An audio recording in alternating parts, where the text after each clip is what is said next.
오늘 흔들리지 않는 믿음의 삶이라는 제목으로 은혜를 나누고자 합니다. 따라하겠습니다. 흔들리지 않는 믿음의 삶. 네, 지난 주에는 우리가 그 말의 해, 그 붉은 말의 해라고 제가 그 붉은 말 적토마에 대한 열심하는 삶, 승리하는 삶, 그리고 충성하는 삶, 그리고 말에 또 똑같은 의미의 그 언어에 대해서 우리가 따뜻한 말을 합시다라는 내용, 그리고 전체적으로 사랑을 결실하는 한 해를 잘 결실하자 하는 내용으로 여러분들에게 말씀을 전했어요. 잘 들으셨나요? 네, 기억이 잘 나시나요? 새해에는 이렇게 좀 그 여러 가지 일들을 여러분들한테 또 다짐을 하라고 많은 것을 여러분들한테 이렇게 권면합니다. 말씀이 여러분들도 그 새해에 말씀을 듣고 여러분들의 삶을 이렇게 여러 가지 중에서 한 가지만 잘 붙잡아도 돼요. 근데 사람마다 각자 다르니까 제가 여러분들한테 이렇게 여러 가지를 다 권면하면, 말씀을 선포하면 그 중에서 또 내게 받은 달란트는 무엇인가 하고서는 여러분들이 딱 붙잡고 가면 되는 거예요. 기독교는 현재의 종교가 아니에요. 늘 장래를 바라보고 계획을 하고, 장래의 소망, 우리의 집은 하늘에 있고 내가 갈 곳은 아버지 집이고 거기에서 영원히 사는 것이다. 앞을 보고 미래를 내다보고 나아가는 거예요. 내가 과거에 이것도 잘못했고 저것도 잘못했고 후회하는 그러한 종교가 아니라는 거예요.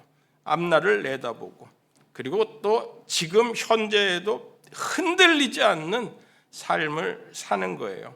여러 가지 계획을 세울 수가 있고 계획대로 일이 잘 안 될 수도 있습니다. 그러나 실망하지 말고 여러분들이 맞춰 나가는 거예요. 성공의 지도를 그려 나가는 거예요.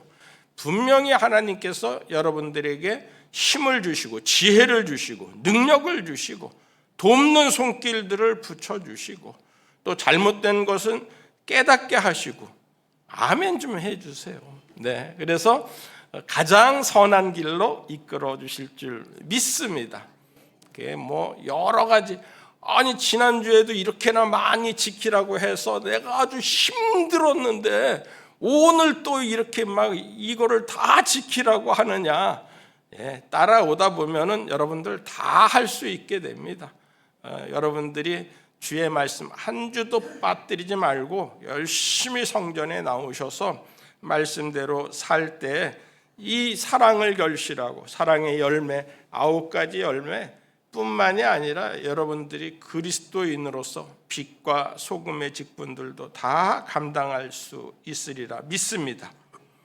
영원히 흔들리지 않는 믿음, 오늘 그 흔들리지 않는 믿음의 삶을 여러분들에게 전하고자 왔어요. 사실은 지난주에도 나는 방황하지 않겠다, 나는 절망하지 않겠다라는 찬양을 여러분들한테 한 곡 같이 불렀잖아요. 설교 시간에 이렇게 찬양을 한 곡씩 부르는 목사님은 흔치 않을 거예요. 그렇죠? 그런데 여러분들 다 말씀은 사실은 잘 잊어먹어요. 근데 찬송은 잘 잊어먹지 않습니다. 한 주간 내내 그냥 왜 몰랐을까라는 찬송이 일주일 내내 여러분, 내가 왜 주님 몰랐지? 나 이제는 절망하지 않고 난 이제는 주님 앞에서 방황하지 않겠다라는 그 멜로디만 생각이 나도 여러분들에게는 아주 설교 최고 잘 듣는 A+ 학점을 드리게 되는 겁니다. 새해에 저도 오늘 이렇게 말씀을 전하면서 너무 율법적이지 않은가, 너무 윤리적이지 않은가라는 그러한 생각을 갖곤 해요. 그렇지만 목표가 필요합니다. 여러분들이 그냥 되는 대로 사는 삶이 믿음의 삶을 사는 것보다는 내가 결실하겠다, 목표를 삼고서는 나아가는 그러한 삶이 훨씬 더 여러분들의 믿음에 유익을 가져옵니다. 그래서 오늘 시편 15편 말씀으로 여러분들에게 그런 계획을 세울 때에 이러한 윤리적인 또 율법적인, 그러면서 하나님의 성산에 거하는 흔들리지 않는 믿음을 가진 사람이, 성도가 되기를 바라면서 말씀을 전하고자 합니다. 이 시편 15편을 어떤 목사님은 이 주의 성산, 주의 장막에 성전 중심의 삶 10가지 계명이라는 제목을 쓰기도 했고요. 그리고 이렇게 원어 성경을, 원어 주석을 찾아보면은 12가지가 나온다라는 말씀을 하고 있어요. 저는 이제 3가지씩 여러분들에게 짧은 시간이지만 3가지씩을 같이 이렇게 모아가지고서는, 처음에는 자기 자신에게 속한 거죠. 여호와여 주의 장막에 머무를 자 누구 오며 주의 성산에 사는 자 누구오니까. 자기 자신에 대한 말씀 2절 다 같이 읽겠습니다. 시작. 정직하게 행하며 공의를 실천하며 그의 마음에 진실을 말하며. 이렇게 3가지, 정직, 공의, 진실. 동사도 중요합니다. 정직을 행하는 거죠. 정직을 행하고, 공의는 실천하고, 그리고 진실을 말하고, 이렇게 3가지 내용이죠. 자기 본인한테 내 어떤 내면에 속한 기본 바탕을 이야기를 합니다. 정직과 공의와 진실 3가지인데, 다윗이 사무엘하 6장에 보면은 하나님의 성전을, 하나님의 성막을 사랑해서 법궤를 다윗성으로 가지고 오려고 하는 노력을 사무엘하 6장에 나옵니다. 3만 명을 동원을 해서 아주 성대하게 법궤를 옮기는 거죠. 3만 명, 한번 여러분들 그려보세요. 어느 정도의 인원이 3만 명이 될까? 우리 서울시청 앞에서 데모하는 사람들, 그 시청 앞을 가득 채울 수 있는 인원이 한 10,000명 정도 된다라고 합니다. 그 잔디밭 있는 데에 거기만 가득 채우면은 경찰 추산 10,000명 정도 된다라고 그래요. 그러면은 3만 명 정도 되면은 거기를 가득 채우는 거예요. 광화문을 가득 채운 인원을 보고서는 보통 한 3만 명 정도 된다라고 합니다. 그 경찰주로는 그렇고, 주최자들은 그 정도 모이면은 10만 명이 모였다 이렇게 이야기를 하곤 해요. 어찌됐든 3만 명 하면은 빽빽하게 늘어서 있는 그 넓은 공간의 인원을 동원을 해서 하나님의 법궤를 옮기려고 한다라는 거예요. 우리 초등학교 졸업식만 하더라도 부모가 애들 데리고서는 복작복작거리고 한 1,000명, 2,000명만 모여도 얼마나 대단한 사람이 많이 모였다. 소흥시장에 진짜로 명절 준비하러 가득 길거리를 걸어갈 수 없을 정도로 해도 몇 명 모였, 그거 1,000명도 안 됩니다. 그런데 이 3만 명을 동원해서 법궤를 옮긴다라고서는 한다라는 것은 대단한 인원이라는 거죠. 그리고 또 6걸음 가면은 소와 송아지로 제사를 드렸다라는 이야기를 하곤 해요. 그러니까 대단한 행사, 대단한 일들을 다윗이 하고 있습니다. 그런데 그 한 걸음마다 하나님께서 이 귀하게 받으시는 다윗의 모든 마음을, 다윗의 정직함을, 다윗의 공의를, 다윗의 진실함을 다 받으신다라는 내용이죠. 착착 착착촌보라는 말이 있습니다. 착착촌보 들어보셨어요? 부정적으로 보면은 너무 늦게 가고 거북이처럼 가고 진보가 없을 때에 그런 이야기를 하는데, 이 다윗은 정말 착착촌보에 한치의 걸음을 옮길 때마다 하나님 앞에 정성을 다해서 하나님의 성전에 그렇게 정성을 다하는 거예요. 아마 다윗은 그런 마음을 가지고 오늘 정직을 행하며 공의를 실천하며 진실을 말하는 하나님의 법궤를 옮기는 하나님의 성전에 대한 부분은 그렇게 우리가 전심을 다하는 그러한 마음으로 이 시를 쓰지 않았나, 저는 그렇게 생각을 합니다. 하나님께서 우리의 진보가 부족함을 보고서는 얼마나 답답할까 하는 그러한 생각도 가져요. 하나님께서 부모가 자녀랑 손 붙잡고 갈 때 이 자녀가 너무 천천히 가면 야 빨리 좀 걸어 빨리 좀 걸어 그러지 않습니까? 그런데 그 걸음 한 걸음에 뒤뚱거리지 않는가 늘 관심을 갖고 있는 것처럼 하나님께서는 우리와 동행하시면서 그 하나님께서 우리를 돌보시고 하나님께서 우리를 사랑하시고 자녀가 또 하나님 앞에 부모를 공경하고 사랑하고 진심으로 예배하는 그 마음을 다 헤아리신다라는 거죠. 하나님께서 다윗이 오늘 12가지를 이야기를 하였지만 한 가지만이라도 하나님 앞에 전심으로 하는 것을 하나님께서는 귀하게 여기시고 오히려 자녀들이 바로 서서 흔들리지 않고 온전함으로 행할 수 있게 되는 것을 더 원하시고 그렇게 복 주신다라는 것입니다. 튼튼한 기초, 정직을, 공의를, 진실을 가지고 하나님 앞에 예배할 수 있는 저와 여러분들 되기를 바랍니다. 두 번째는 3절을 다 같이 읽겠습니다. 시작. 그의 혀로 남을 허물하지 아니하고 그의 이웃에게 악을 행하지 아니하며 그의 이웃을 비방하지 아니하며.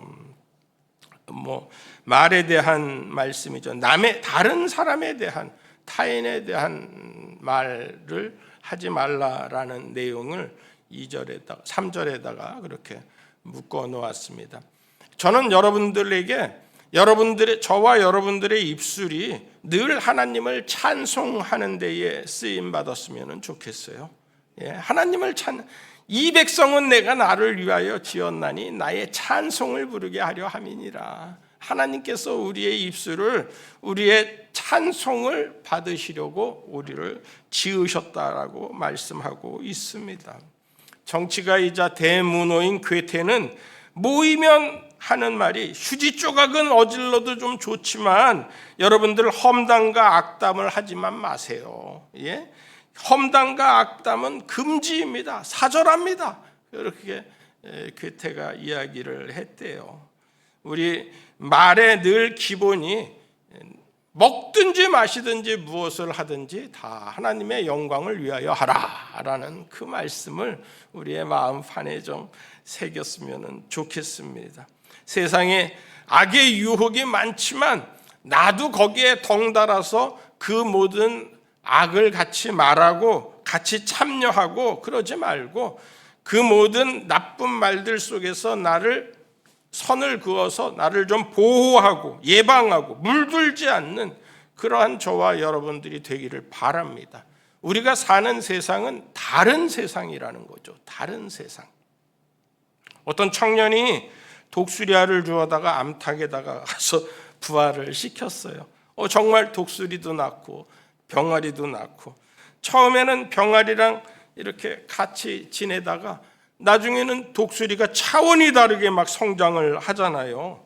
그래서 막 점점 덩치가 커지니까 진짜 독수리가 나온 거예요. 자기 새끼를 찾아가지고서는 위에서 독수리가 암탉 있는 데를 갖다가 싹 덮으니까 거기가 그늘이 져가지고서는 닭이랑 병아리랑 다 뿔뿔이 흩어져서 도망을 갔는데 이 독수리는 딱 거기에서 있고서는 이야, 저 독수리는 뭐길래 저렇게 나는가 하는 그러한 생각을 가지고서는 빙빙 돌고 있는데 나도 날고 싶다 하니까 힘이 생겨가지고서는 턱 치니까 확 날아오르는 거예요. 우리 성도들도 똑같은 거예요. 이 세상에서 똑같이 살지만 저와 여러분들은 하나님의 백성, 하나님의 자녀라는 거예요. 여기에서 똑같이 살지만 다른 사람들은 하나님을 두려워하잖아요. 여러분들은 하나님의 형상을 닮은 그 하나님께서 만들어주신 하나님이 입김을 하나님의 숨결이 우리 안에서 돌아가고 우리 안에서 성령으로 충만케 하는 하나님의 자녀이기 때문에 우리도 높이 독수리같이 날아오를 수 있다라는 거예요. 할렐루야. 근데 새는 두 가지가 있대요. 하나는 날개로 막 이렇게 나는 새가 있고 하나는 기류를 타고서는 나는 새가 있대요. 근데 날개를 타고 날개짓으로 나는 새는 얼마나 힘들어요. 자기가 가다가 쉬곤 한다라는 거예요. 그러나 이렇게 기류를 타고 바람을 타고서는 나는 새는 바람이 세게 불면은 세게 불수록 기압골의 차이가 크면 클수록 우리의 고난과 우리의 슬픔이 왔다 갔다 할수록 크면 클수록 오히려 더 하나님께서 우리에게 주신 그 믿음을 빛나게 한다라는 거예요. 여러분들은 그런 성도들이 되기를 바랍니다. 작은 시련에 쨍쨍 대지 말고 하나님께서 큰 일을 행하시는 것을 보면서 주님과 함께 동행할 수 있는 큰 구원의 사람 이루시는 것을 보면서 찬송하는 사람 되기를 축복합니다. 우리 찬송가 545장 같이 불러보도록 하겠습니다.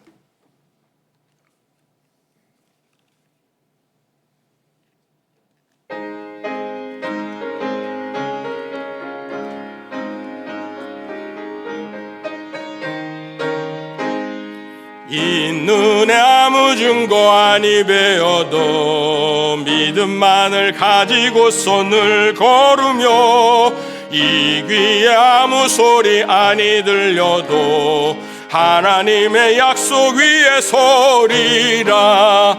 걸어가세 믿음 위에 서서 나가세 의심 버리고 걸어가세 믿음 위에 서서 눈과 귀에 아무 증거 없어도 주 눈에 보기에는 어떠하든지 이미 얻은 증거대로 늘 믿으며 이 땅 의심 없이 살아갈 때에 우리 소원 주 안에서 이루리. 걸어가세 믿음 위에 서서 나가세 의심 버리고 걸어가세 믿음 위에 서서 눈과 귀에 아무 증거 없어도 주님의 거룩함을 두고 맹세한 주 하나님 아버지는 참 미쁘다. 그 귀한 모든 약속 믿는 자에게 능치 못할 무슨 일이 있을까. 걸어가세 믿음 위에 서서 나가세 의심 버리고 걸어가세 믿음 위에 서서 눈과 귀에 아무 증거 없어도. 아멘. 뛰어가지 않고 걸어갈지라도 우리 눈에 아무 증거 보이지 아니할지라도 늘 주님과 동행하는 삶이 우리에게는 생명의 삶이 되고 승리의 삶이 되고 어떤 고난이 오히려 큰 고난일수록 하나님께서 크게 역사하시는 것을 우리가 깨달을 수 있다라는 거예요. 그 다음 이제 4절입니다. 4절 시작. 그의 눈은 망령된 자를 멸시하며 여호와를 두려워하는 자들을 존대하며 그의 마음에 서원한 것은 해로울지라도 변하지 아니하며. 사절은 보는 것과 어떤 그 판단에 대한 기준인데요. 영적인 생활, 망령된 자들을 멸시할 수 있는, 그리고 여호와를 두려워하는 자들을 오히려 존대하는, 서원한 것을 반드시 갚는 우리의 믿음의 영적인 생활들을 권면하고 있습니다. 7번째, 8번째, 9번째 한 가지씩만 다루더라도 또 그 의미를 다 헤아리기에는 오랜 시간이 필요한데, 오늘 이렇게 그냥 영적인 생활, 망령된 자를 멸시하고 여호와를 두려워하는 자를 존대하고 서원한 것을 반드시 갚고 하는 것을 한꺼번에 묶어서 여러분들에게 말씀을 드립니다. 세상에서 성공했다라고 하나님께서 택한 사람이 되는 건 아니에요. 건강이나 물질이 하나님이 쓰시는 사람의 기준이 되지도 않습니다. 오히려 하나님께서는 가난한 자들에게 더 가까이 하시고 과부와 고아를, 나그네를 사랑하신다라고 성경에 여러 곳에 적혀져 있습니다. 여러분들이 오히려 약하면 하나님을 더 의지할 수 있는 그러한 자질이 다 갖추어져 있는 거예요. 주변에 약한 자들이 보이면, 가난한 자들이 보이면, 과부와 고아가 보이면 그거 하나님 앞에서 더 가까이 할 수 있는 귀한 자세가 되는 거예요. 어떤 분이 우리 교회에 피치 못해서 본교회를, 서울에 본교회 다니다가 여기 이사 오셔서 우리 교회에 나오셨던 분인데, 본교회를 가면서 우리 교회가 약하고 부족하니까 제가 여기를 좀 계속해서 도와도 되겠습니까? 그러더라고요. 가능하면은 헌금은 본교회에다가 말씀 듣는 곳에서 하시고, 우리 교회에서 말씀을 들을 때 와서 또 도와주세요. 내가 그렇게 말씀을 드렸어요. 하나님께서 겉으로 보기에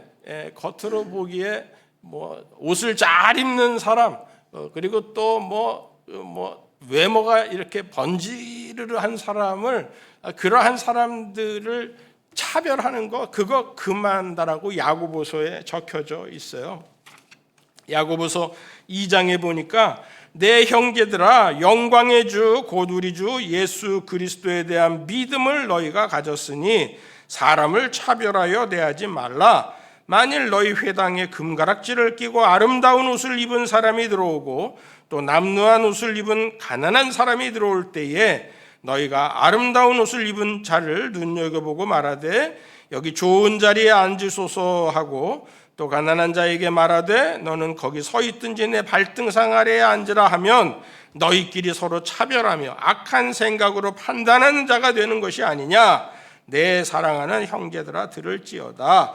하나님이 세상에서 가난한 자를 택하사 믿음에 부요하게 하시고 또 자기를 사랑하는 자들에게 약속하신 나라를 상속으로 받게 하지 아니하셨느냐. 이 얼마나 귀한 말씀이에요. 우리가 하나님 앞에서는 이러한 물질이나 건강, 사람의 외모로 하나님 보시지 않으시고 하나님 중심을 보신다라는 거예요. 여기 있는 12가지의 계명들도 이거 하나님 앞에서 그 마음으로 얼마나 잘 지키느냐 하는 게 더 중요한 거지, 이 하나하나 따져가면서 이 계명은 내가 한 70점쯤 지켰고 이 계명은 60점쯤 지켰고 그렇게 따져가면서 하는 게 아니라는 거예요. 주의 성산에 주의 장막에 거하는 사람이 흔들리지 않을 수 있는 이유는 우리의 마음이 전심으로 하나님을 향하여 있느냐, 우리의 삶이 전심으로 하나님의 영광을 위하여서 사느냐, 그게 더 중요하다라는 거예요. 그래서 저와 여러분들이 하나님 앞에서 예배자로서 어떠한 일을 하든지, 남루한 옷을 입었든지 하나님 앞에 예배자로 서고, 일을 잘하든 못하든 하나님을 찬송하는 사람으로 서고, 건강하든 약하든 하나님의 사랑을 받는 사람으로서 나는 하나님의 자녀입니다 하고 나아갈 때에 하나님께서 2026년 그 성도와 함께 동행하여 주시는 줄로 믿습니다. 요즘 사람들 개 좋아하잖아요. 그런데 영국의 스코틀랜드에 작은 유기견이 한 마리가 돌아다니고 있었어요. 사람들이 점점 오래되니까 냄새나고 추하고 그러는 거예요. 근데 어떤 아저씨가 가서 그 개를 돌보려고 이렇게 살펴보니까 이름표가 있는 거예요.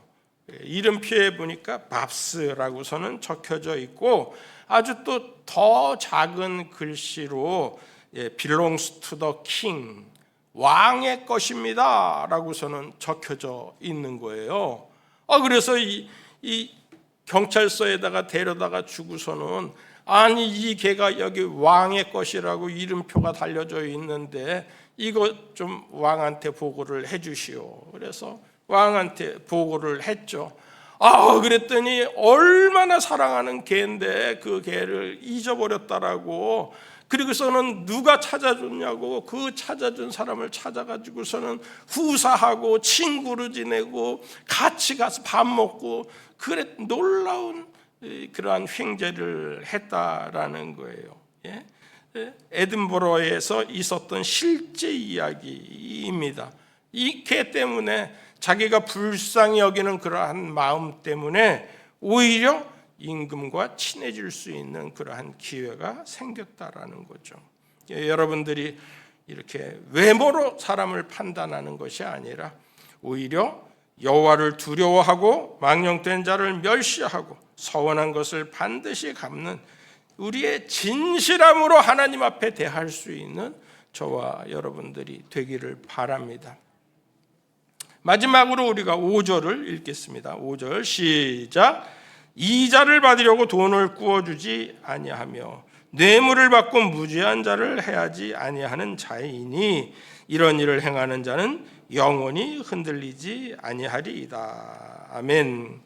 10번째는 이자를 받으려고 돈을 꾸어주지 않고 11번째는 뇌물을 받고 무죄한 자를 해하지 아니하는 자이니 이렇게 해석을 하는 분도 있어요. 그리고 12번째를 이렇게 영원히 흔들리지 않는, 어떠한 시련이 와도 흔들리지 않는, 그렇게 12번째를 이야기하는 사람도 있고, 이 5절 전체를 그냥 10번째라고 하고서는 10가지 계명이라고 이야기하는 사람도 있고, 10번째는 이자를 받으려고 돈을 꾸어주지 않는다라는 거, 이거는 확실한데 11번째, 12번째를 가지고서는 이 주석마다 다 갑론을박을 하는 거예요. 11번째가 뇌물을 받지 않는다. 12번째는 무지한 자를 해하지 않는다. 어떤 책은 영원히 흔들리지 않는 믿음, 이렇게 가지고 있는데, 저는 그 옥스포드 원어 성경 주석에는 10번째는 이자를 받으려고 돈을 꾸어주지 않는다, 이거 정확해요. 11번째는 뇌물을 강조한 거, 뇌물을 받는 사람 이거 안 된다라는 것을 강조를 해서 11번째를 뇌물에 대한 부분으로 이렇게 적어져 있고, 그리고 12번째는 없다 이렇게 이야기를 하고 있어요. 영원히 흔들리지 않는 그 모든 것들은 이 앞에 있는 11가지를 다 망라한 것이다 라고서는 이야기를 하고 있어요. 무죄한 자를 해하지 않는 것, 이거는 뇌물에 속해져 있다라고 이야기를 하고 있어요. 어찌됐든 1년이 12달이니까 이 한 달에 한 가지씩 우리가 한번 지키려고 마음을 다짐을 해보자는 거예요. 한 가지만, 그러다가 한 가지만 잘해도 하나님은 지키려고 하는 마음을 아시고 그 마음을 잘했다라고 칭찬해 주신다라는 거죠. 나는 1월 달에는 정직한 사람이 되겠다라고서는 여러분들이 다짐을 하고 나가고, 그러다 보면은 이 12가지 다가 여러분들의 삶의 아주 몸에 박혀서 나는 하나님의 장막에 거하고 나는 하나님의 성전에 거하고 성산에 올라가는 그러한 사람이 돼서 영원히 흔들리지 않는 사람이 됩니다. 그렇게 라고 고백할 수 있지 않을까라는 생각을 갖습니다. 저는 이 정작 중요한 행위는 1절에 다 있다라고 생각해요. 그래서 1절에 여호와여 주의 장막에 머무를 자 누구 오며 주의 성산에 사는 자 누구 오니까. 이게 최고의 목표잖아요. 예? 그래서 주의 장막에 머물고 주의 성산에 살고 2절에 정직을 행하고, 이제 행한다는 얘기가 그 밑에 이제 12가지를 다 이야기한다라면은 머물고 사는 것 그리고 행하는 것, 이게 더 중요하지 않은가. 세부 항목보다 우리에게 도덕적인 삶을 강조하는 게 아니라 하나님의 성전에 머물고 하나님의 성전에서 살며 하나님의 성전에서 들은 말씀대로 행하는 것이 우리한테는 가장 귀한 것이 아닐까라고 이야기하고 그렇다라고 생각을 하는 거예요. 하나님과 동행하는 삶을 강조해서 당신은 노아 같은 사람이 되십시오. 에녹 같은 사람이 되십시오. 노아는 창세기 5장 24절에 에녹은 5장 24절에 에녹이 하나님과 동행하더니라고 적혀져 있고요. 하나님이 그를 데려가심으로 세상에 있지 아니하였더라. 노아는 창세기 6장 8절과 9절에 그러나 노아는 여호와께 은혜를 입었더라. 이것이 노아의 족본이라. 노아는 의인이요 당대의 완전한 자라. 그는 하나님과 동행하였으며. 하나님과 착착 촌보 천천히 걷더라도 하나님과 동행하는 삶. 내가 주의 말씀을 따라 예수 그리스도의 십자가 붙들고, 너무 무거워요. 이 무거운 십자가 어떻게 지고 가요? 우리 지고 천천히 가더라도 주의 십자가 지고서 따라간다라면 2026년 하나님께서 우리에게 잘했다, 흔들리지 않는다라고 말씀하지 않으실까 생각합니다. 하나님이 주시는 평안과 견고함, 영원히 흔들리지 않는 것, 이거 하나님 사랑과 교회 사랑에서 나오는 거예요. 주의 핏값으로 사신 그 교회, 예수 십자가 진 같은 고생이지만 주께로 가까이 주께로 가오니, 주님께 가까이 간다라는 거죠. 하나님의 심판대 앞에 섰을 때에 하나님께서 이 가정을 하나님께서 축복하시고 잘했다 칭찬하시고 믿음의 명문가가 되었구나 하나님께서 붙잡아 주시는 그러한 2026년 믿음의 가정 되기를 축원합니다. 하나님 아버지, 날씨가 조속으로 기온차가 커서 우리 어르신들이 건강을 지키기가 힘이 든 중에 있습니다. 감기로 인하여서 고생하시는 분들도 계십니다. 여러 가지 질병에서 예수 보혈의 능력이 그 모든 병에서 나음을 얻게 하시고 고쳐주시옵시고, 다 함께 우리와 한 가지로 예배하고 찬송하며 간증하는 삶을 살게 하여 주옵소서. 하나님 중심, 교회 중심으로 살 때에 어떠한 것에도 흔들리지 않는 굳건한 믿음으로 살게 하여 주옵소서. 이제는 우리 구주 예수 그리스도의 무한하신 은혜와 크고 놀라우신 하나님의 사랑과 성령님의 감화감동, 축복, 역사, 교통케 하심이 예배드리는 모든 성도들의 가정과 산업과 일터 위에, 자녀들 앞에 시온의 데려같이 활짝 열리고 우리의 삶이 천국을 향해, 하나님 앞에 영원한 천국을 향해 나아가는 귀한 삶이 되게 하여 주시기를 간절히 축원하옵나이다. 아멘.